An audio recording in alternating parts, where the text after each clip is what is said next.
Hello दोस्तों, मैं हूं आपका दोस्त एडवोकेट शिवेंद्र प्रताप सिंह। आज हम आपको बताएंगे, अगर आपकी पत्नी ने फर्जी मुकदमा किया है, आप ये जानते हैं 498A का झूठा केस कर दिया, 12 DV एक्ट का झूठा केस कर दिया, यहाँ तक कि 125 CRPC अर्थात मेंटेनेंस का केस भी झूठा आपकी पत्नी ने कर दिया।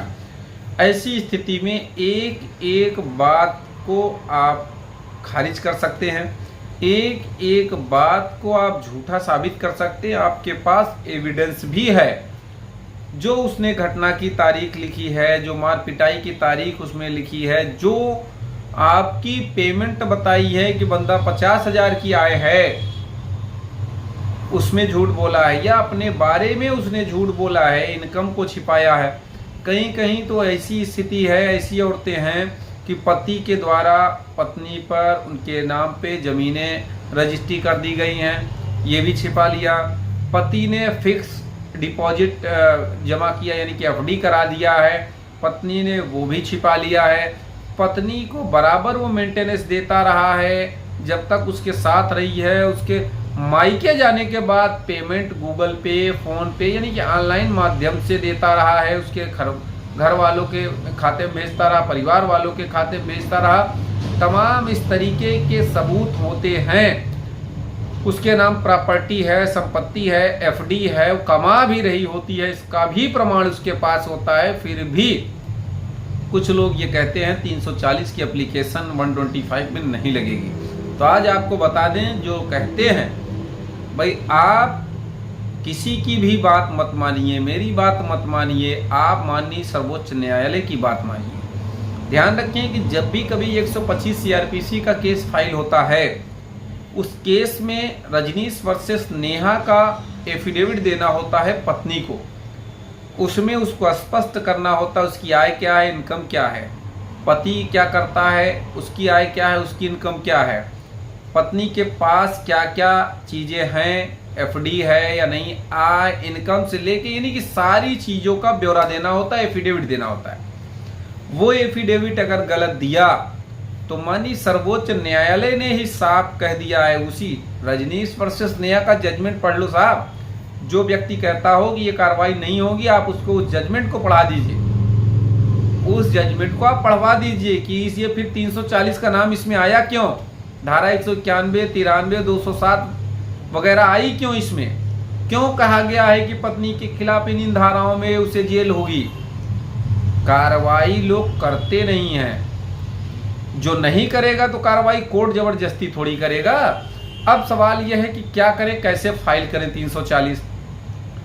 पति के पास जब सबूत हैं, पत्नी के खिलाफ पत्नी ने झूठ बोला है, ये सब जान रहा है पति, तो फिर देखिए अभी हाल ही का एक जजमेंट इलाहाबाद हाईकोर्ट ने, माननीय इलाहाबाद हाईकोर्ट ने दिया अमित वाजपेयी का, जिसमें माननीय इलाहाबाद हाईकोर्ट ने साफ कर दिया कि अगर पत्नी ने 125 का केस किया है और उसमें पति ने 340 का एप्लीकेशन दिया, तो पहले 340 डिसाइड होगा, बाद में 125, यानी कि 125 रुक गया। मेंटेनेंस की तो बात छोड़ दो, कार्रवाई पहले 340 की होगी। लोग कहते हैं कि 340 फाइल ही नहीं होगा। क्यों नहीं होगा भैया, करोगे तब तो होगा। जो लोग, कुछ लोग तो करते नहीं हैं और कुछ लोग करते हैं तो गलत करते हैं। कुछ लोग करते नहीं हैं का मतलब ये है कि मैं माफ़ी चाहता हूँ, मुझसे सब वरिष्ठ अधिवक्ता बंधु हैं, मुझसे सब ज़्यादा जानकार हैं, मुझसे सब सीनियर हैं, मैं सबके नॉलेज का सम्मान करता हूँ, आदर करता हूँ। मैं किसी पे आरोप प्रत्यारोप नहीं लगा रहा हूँ, लेकिन सीधे किसी चीज़ को खारिज कर देना, सिरे से खारिज कर देना कि साहब इसमें ये नहीं लगेगा तो नहीं लगेगा, जाओ जहाँ लगाना है लगा लो। आपको कोशिश करनी पड़ेगी, लगाना पड़ेगा। अब सवाल इस बात का है, कुछ लोग क्या करते हैं, 340 का एक एप्लीकेशन बना देते हैं नॉर्मली और ले जाके उसी 125 वाले कोर्ट में देने लगते हैं। ऐसे नहीं लगता, वो मना कर देंगे। फ्रेश फाइलिंग होगी, जैसे धारा 125 का मुकदमा फ्रेश दाखिल होता है, सेक्शन 9 का दाखिल होता है फैमिली कोर्ट के चीफ यानी कि प्रधान पारिवारिक न्यायाधीश के कोर्ट में। आप उसी कोर्ट में एक फ्रेश वाद फाइल करेंगे, वो जाके सीधे 125 वाले जहां भी है 125 आपका चल रहा है उसी में ट्रांसफर हो जाएगा, उसी के साथ उसी डेट पर आएगा वो। ये प्रैक्टिकली मैं बता रहा हूँ, हवा में नहीं बता रहा हूँ। आप आओ, जिसे भरोसा नहीं है, माननीय इलाहाबाद हाई कोर्ट में मेरी प्रैक्टिस है, लेकिन 2 किलोमीटर बगल फैमिली कोर्ट है, वहाँ भी जाता आता हूँ, लोग बुलाते हैं इसलिए जाता हूँ, आके दिखाता हूँ। आ जाओ। कितनी ज़्यादा 340 की एप्लीकेशन लगी है और अब लगाना शुरू करती है लोग। भाई जब लगाएंगे, आप फाइल करेंगे तो फाइल क्यों नहीं होगी?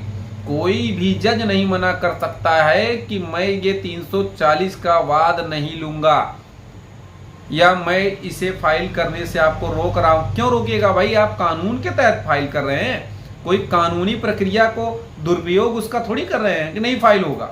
आप फाइल करो, खारिज करना होगा खारिज करें, आदमी हाई कोर्ट जाएगा।